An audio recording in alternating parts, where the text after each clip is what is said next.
우리가 예레미야의 말씀을 이제 묵상합니다. 여러분들 예레미야서에 대해서 잘 알고 계시지요? 신학적으로는 예레미야서는 그 소선지서, 대선지서로 이렇게 나뉘는 예언서들 중 가운데 대선지서에 들어가는 그러한 예언서입니다. 이 예레미야라는 한 사람을 집중해서 볼 때 저는 예레미야의 인생은 참으로 좀 이렇게 열심히는 살았지만 무언가 비참한 그러한 인생이 아니었나, 저는 그러한 생각을 하게 됩니다. 일반적으로 우리는 예레미야에 대해서 어떻게 알고 계십니까? 어떤 이들은 눈물의 선지자, 참 눈물이 많았던 그러한 선지자였다라고 이야기하고, 저는 개인적으로 예레미야서를 들여다볼 때는 예레미야는 정말 너무 완고한 마음이 그에게 있어서, 정말 고든 마음이 그에게 있어서 그대로 딱 이렇게 행하는 그러한 그의 인생의 가운데 모진 풍파가 너무나도 많이 불었던 그러한 인생이었다라는 그러한 생각을 하게 됩니다.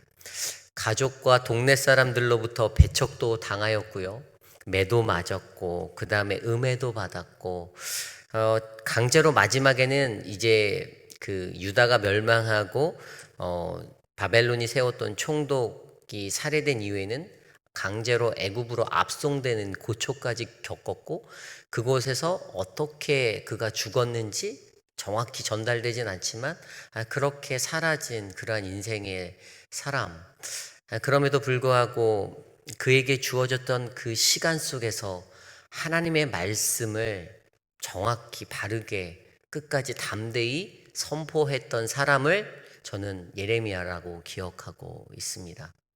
여러분들은 여러분들의 마음속에 예레미야가 어떠한 사람으로 기억되어져 있습니까? 우리가 이제 계속해서 오늘부터 이번 달 내내 예레미야에 대한 묵상을 할 텐데, 이 예레미야의 묵상 속에서 하나님이 예레미야 선지자를 통해서 우리에게 던져주시는 그 음성을 귀 기울이시는 그러한 시간들이 되시기를 간절히 소망합니다. 오늘 예레미야 우리가 묵상한 26장 1절로 15절 말씀 이렇게 시작합니다. 1절 말씀에 유다의 왕 요시야의 아들 여호와김이 다스리기 시작한 때에 여호와께로부터 이 말씀이 임하여 이르시되, 예레미야서에 보면은 여호와께로부터 이 말씀이 임하였다라는 말씀이 예레미야 1장부터 계속해서 반복되어 나옵니다. 실질적으로 예레미야 선지자는요, 요시야 왕 13년 때부터 유다가 멸망하는 그 순간까지 예언했던 그런 예언자의 활동 시기를 갖고 있는 사람입니다. 유다의 왕은 16번째 왕이 요시야 왕이고요, 그 다음 왕이 여호아스, 그 다음이 여호와김, 그 다음이 여호와킨, 그리고 유다의 마지막 20번째 왕 시드기야가 있습니다. 이 5왕이 집권하는 시기가 그리도 길지 않았기 때문에 그 시간 속에서 예레미야의 예언 활동은 계속되었습니다. 그리고 오늘 묵상한 말씀처럼 여호와김이 다스리기 시작한 때, 유다의 18번째 왕인 여호와김이 다스릴 때에, 이때에도 동일하게 하나님의 말씀이 그에게 임했습니다. 그 말씀의 내용은 무엇입니까? 2절 말씀에 이렇게 선포합니다. 여호와께서 이와 같이 말씀하시니라. 너는 여호와의 성전뜰에 서서 유다 모든 성읍에서 여호와의 성전에 와서 예배하는 자에게 내가 내게 명령하여 이르게 한 모든 말을 전하되 한마디도 감하지 말라. 그들이 듣고 혹시 각각 그 악한 길에서 돌아오리라. 그리하면 내가 그들의 악행으로 말미암아 그들에게 재앙을 내리려 하던 뜻을 돌이키리라. 하나님께서 예레미야에게 전해라 하신 말씀의 매뉴얼을 주시는데, 바로 성전뜰에 서서 모든 성읍에 와서 예배하는 모든 이들에게 선포하라라고 그렇게 말씀하시고, 너에게 들려주는, 너에게 전하는 이 말씀을 한마디도 깎아내지 말고 빼지도 말고 감하지도 말고 그대로 전하라라고 선포합니다. 그리고 하나님께서 거기에서 기대하는 그게 계신 그 어떠한 기대치가 있는데, 그게 바로 좀 전에 읽었던 3절의 말씀대로 그들이 듣고 혹시 각각 그 악한 길에서 돌아올 수 있을 거다. 그리고 그들이 돌아오면 내가 그들에게 내리던 재앙을 멈추고 돌이키겠다라고 이야기하십니다. 그들에게 전하여서 그들이 회복되고 다시 돌아오기를 바라는 간절한 하나님의 마음을 우리는 읽을 수가 있습니다. 그리고 그것을 전해야 하는 예언자로 예레미야가 부르심을 받고 선택을 받고, 그렇게 사명받은 예언자는 세상 항복판에 나아가 그것을, 하나님의 말씀을 선언해야 되는 그 사명을 짊어지게 되는 것이었지요. 예레미야는 그렇게 하나님께 쓰임 받은 사람입니다. 그 하나님이 주신 말씀을 감하지도 않고 그대로 선언하려고 하였던 그 열정이 그에게는 있었고, 그렇게 곧은 마음, 바른 마음이기 때문에 사람들에게 들려졌던 하나님의 심판적인 메시지를 듣고 사람들의 반응은 당연히 좋지 않을 수밖에 없었겠지요. 일반적으로 사람의 습성이라는 게 정말로 좋은 것들만을 듣기 원하는 습성이 있기에, 좋은 말이 내 귓가에 들려올 때 내 마음에 흐뭇하고 미소가 넘치는 그러한 표정을 만들 수 있고 그러한 것들이 되기에, 그러나 예레미야가 전했던 하나님의 말씀은 칼날과도 같은 날카로운 말씀이고 그들의 심장에 비수를 꽂는 말씀이었고 그들의 마음에 돌멩이를 던지는 그러한 아주 날카롭고 매서운 말씀이었기에, 오늘 이 자리에서 읽었던 이 말씀처럼 예레미야에게는 계속적으로 위협과 공격과 비난과 환난과 고난이 닥칠 수밖에 없었던 것 같습니다. 오늘 말씀 4절 말씀을 볼까요? 너는 그들에게 이와 같이 이르라. 하나님께서 전해주시는 메시지가 나옵니다. 여호와의 말씀에 너희가 나를 순종하지 아니하며 내가 너희 앞에 둔 내 율법을 행하지 아니하며, 5절에 내가 너희에게 나의 종 선지자들을 꾸준히 보내 그들의 말을 순종하라고 하였으나 너희는 순종하지 아니하였느니라 라고 말합니다. 하나님이 이스라엘 백성들에게 원하셨던 것은 단 한 가지였습니다. 순종하라. 하나님의 말씀에 순종하라. 그리고 그 말씀에 순종하는 자는 동일하게 그 순종의 삶을 행동으로 사는 자들이다라고 설명하셨습니다. 수도 없는 예언자들을 그들에게 보내서 말씀하셨다라고 하는데, 그 순종을 이야기하셨다라고 하는데 결과는 어떻습니까? 그들이 듣지 않았습니다. 그들의 마음속에 자기의 자아가 강하기에, 자기의 생각이 명쾌하기에 하나님의 것들을 귀담아 듣지 않고 하나님께 순종하고 하나님의 말씀대로 살아야지 그러한 삶들을 살지 못했던 것입니다. 결국에 계속되어지는 그들의 그 범죄함, 하나님 앞에 순종하지 못함으로 그들에게 어떠한 심판을 내리신다라고 말씀하십니까? 6절 말씀입니다.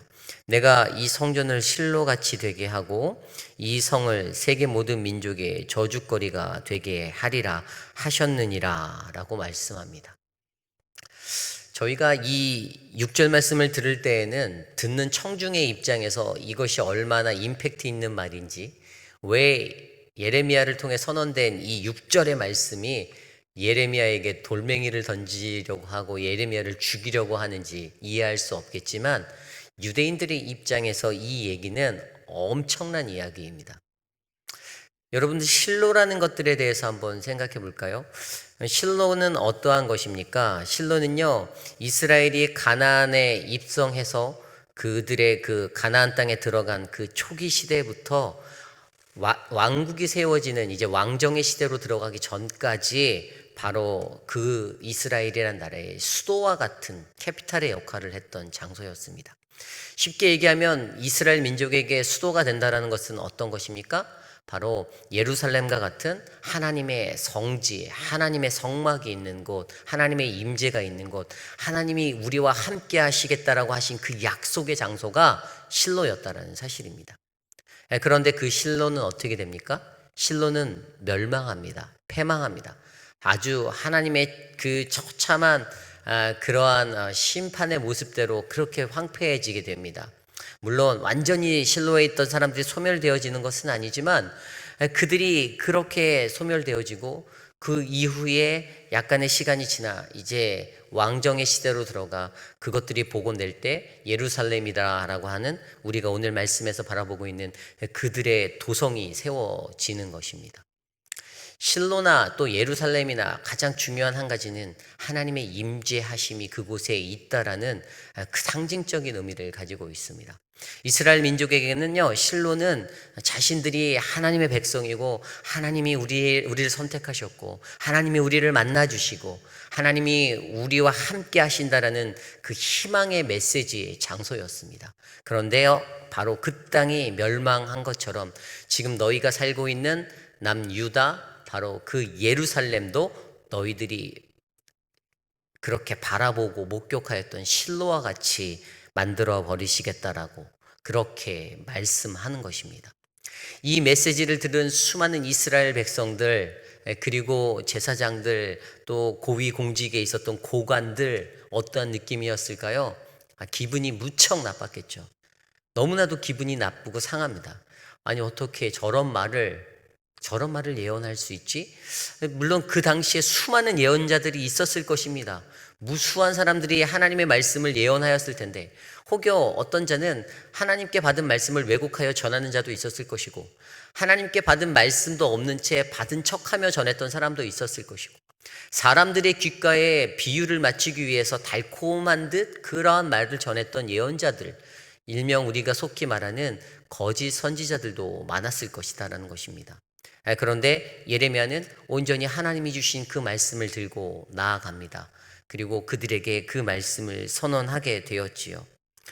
그럴 때 그들의 반응이 어떻게 일어납니까? 8절 말씀에 예레미야가 여호와께서 명령하신 말씀을 모든 백성에게 전하기를 마침에 제사장들과 선지자들과 모든 백성이 그를 붙잡고 이르되 내가 반드시 죽어야 하라라고 말씀하십니다. 여기에 보면 제사장들, 선지자들이 포함되어져 있습니다. 하나님을 같이 믿고 하나님을 믿고 따른다라는 그러한 사람들까지도 뭐라고요? 너는 죽어야 돼. 왜냐하면 그들이 생각했던 마음의 말에 맞지 않았기 때문이지요. 하나님의 말씀은 좌우의 날이 선 검과 같은 말씀입니다. 그 말씀이 그들의 가슴에 전해질 때 그들에게 비수를 꽂는 말씀이 된다라고 한다면 개인적인 감정으로 그 말씀을 받아들이는 사람들의 입장에서 분명히 적대감을 가질 수밖에 없다라는 사실이지요. 그런데 이것에 있어서 하나님의 말씀을 전하는 자는 담대히 그 말씀을 전하고 오히려 받는 이들도 하나님의 말씀이구나라는 그 믿음의 확신 아래 그 말씀을 들을 수 있는 그러한 모습들이 요구되어진다라는 것입니다. 좀 더 자세히 살펴보면 실로가 어떻게 황폐해졌는지를 제가 설명드리고 싶은데요. 사실 실로라는 지명이 가장 먼저 나온 것은 창세기 41장에 나옵니다. 야곱의 자녀들을 축복하는 그 장소의 그 이름, 그 축복했던 장소가 아니라 그들에게 그 축복의 것들을 이야기할 때 실로라는 장소가 먼저 등장하게 되어 있습니다. 야곱의 축복의 내용에 실로의 이야기가 처음 나옵니다. 그리고 그 이후에 나오는 것은 여호수아서에 들어와서 이제 여호수아가 이스라엘을 이끌고 정착하는 그 전쟁의 그 장소 중에서 정복해야 될 땅으로 실로가 등장하게 되는 게 여호수아 18장에 나오는 이야기입니다.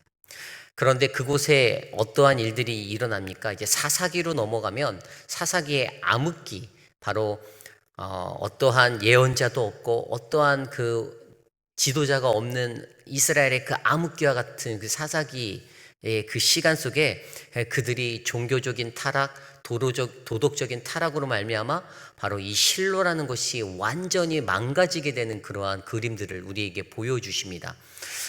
사사기 18장에 보면 어떠한 이야기가 나오냐면 단 자손들에 대한 이야기가 나옵니다. 그런데 단 지파의 자손이 어떤 미가의 집에 있었던 한 그 젊은 그 레위 청년, 그 사람을 자신의 그런 단 지파의 사람으로 이렇게 끌어들이지 않습니까? 스카우트하지 않습니까?